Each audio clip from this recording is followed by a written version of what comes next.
Hello friends, welcome back to our channel. இந்த video பார்த்துட்ருக்க எல்லாருக்கும் பெரிய வணக்கம். இந்த வீடியோவில் நம்ம என்ன பார்க்க போகிறோம் அப்படின்னா, உங்கள் எல்லாருக்குமே தெரிஞ்சிருக்கும், ப்ரெக்னென்சி ஹார்மோன் அப்படின்னு சொல்லக்கூடியது இந்த ஹச்சிஜி ஹார்மோன்.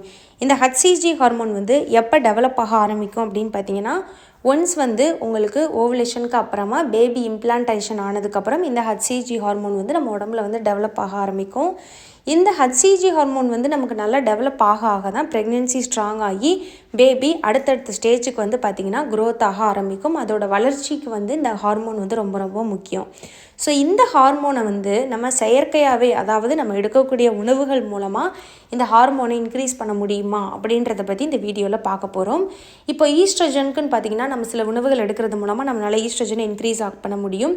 அதே மாதிரி ப்ரொஜெஸ்ட்ரானுக்குன்னு பார்த்திங்கன்னா, சில உணவுகள் எடுக்கிறதுக்கு முன்னாடி ப்ரொஜெஸ்ட்ரானை நம்ம இன்க்ரீஸ் பண்ண முடியும். ஆனால் இந்த ஹச்சிஜி ஹார்மோன் இன்க்ரீஸ் ஆகுமா ஆகாதான்னு கேட்டிங்கன்னா, இந்த ஹச்சிஜி ஹார்மோனை உணவுகள் மூலமாக டைரெக்டாக நம்மளால் இன்க்ரீஸ் பண்ண முடியவே முடியாது. ஸோ இந்த ஹச்சிஜி அப்படின்னு சொல்லக்கூடியது ப்ரெக்னென்சி ஹார்மோன். அது பேரே என்னது? Pregnancy hormone. அது ப்ரெக்னென்ட் ஆனால் அந்த ஹார்மோன் நம்ம உடம்புக்குள்ளே வரும். இம்ப்ளான்ட் ஆனால் தான் அந்த ஹார்மோன் உற்பத்தி ஆகும். இந்த ஃபாலிகுலர் ஸ்டடி ஐஓஐலாம் பண்ணுறாங்க பார்த்தீங்களா, அந்த ட்ரீட்மெண்ட் பண்ணும்போது டாக்டர் இந்த ஊசி போடுவாங்க.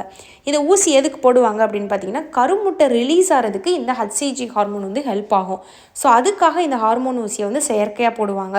அது தவிர்த்து நம்மளால் எடுக்கக்கூடிய உணவுகள் டைரெக்டாக இந்த ஹச்சிஜி ஹார்மோனை இன்க்ரீஸ் பண்ணாது. ஸோ ஆனால் நீங்கள் என்ன மாதிரியான உணவுகள் எடுக்கலாம்னா, அந்த ப்ரொஜெஸ்ட்ரானுக்கு எடுக்கக்கூடிய உணவுகளை நீங்கள் உணவில் சேர்த்துக்கலாம்.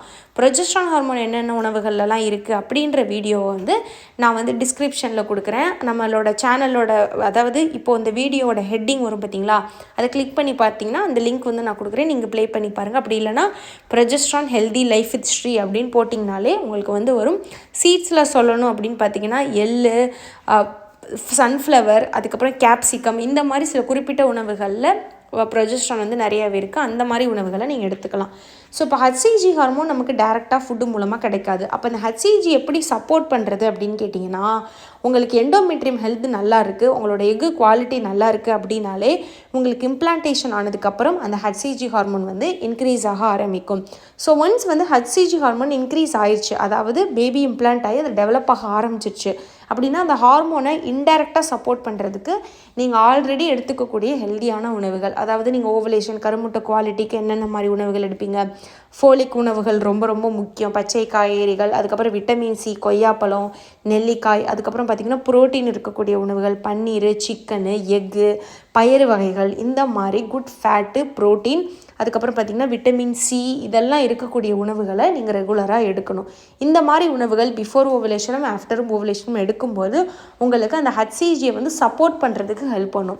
ஸோ ஆல்ரெடி ஹச்சிஜி டெவலப் ஆகிருக்கும், உங்களுக்கு இம்ப்ளான்ட் ஆகி அதை இன்னும் கொஞ்சம் இன்க்ரீஸ் பண்ணுறதுக்கு, அந்த எண்டோமெட்ரியம் ஹெல்த்தாக இருக்கிறதுக்கு, உங்களுக்கு ஹச்சிஜி ஹார்மோன் சப்போர்ட் பண்ணுறதுக்கு இந்த மாதிரி சத்துள்ள உணவுகள் ஹெல்ப் பண்ணும்.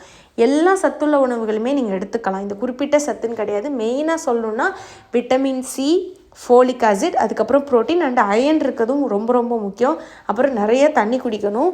ஆஃப்டர் ஓவலேஷனும் தண்ணி நிறைய குடிக்கணும். அப்போ தான் உங்களுக்கு யூட்ரஸில் நல்லா பிளட் சர்க்குலேஷன் இருக்கும். பேபி இம்ப்ளான்ட் ஆகி உங்களுக்கு நல்லபடியாக பேபியோட அடுத்தடுத்த டெவலப்மெண்ட் நடக்க ஆரம்பிக்கும். ஸோ இதுக்காக தான் இந்த வீடியோ.